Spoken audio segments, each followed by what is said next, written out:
that mean? You mean that you would do that to your children? So, and then he was also a very like religious man at some point, and he was walking around the family acting like he was like holier than thou. So I guess that kind of messed up my relationship with God growing up because I was just like, wait a minute, this man's a hypocrite. Because, so do people who believe in God do things like this? Because I was pretty shy and reserved when I was younger. I was inquisitive. I wanted to know a lot, but I was silenced a lot as a child. I was told to shut up quite often, and I just kind of felt like wherever I was, I wasn't really wanted. Um, so I just learned how to be quiet and be to myself.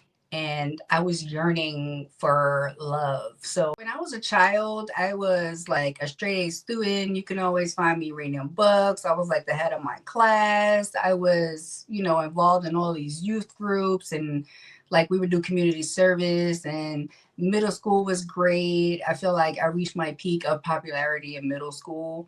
Um, but then I guess once I started hitting puberty, and us women, what happens. Um, that's when I started clashing with my mom, and that's when I started acting out. I started rebelling. I get this phone call one day from my stepmother, and she was like, how's it going or whatever. How do you feel about coming to stay with me and your dad? Now I jumped on it because I'm like, yo, I never had a relationship with my dad. There was a couple of times I tried to run away and I tried to call him and he never came.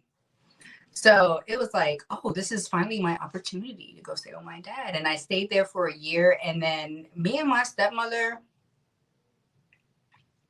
she was a bully. Else, I was a danger to myself. And I always knew, like, when it was my breaking point, and I would check myself in. And I congratulate myself for that because I was very self-aware.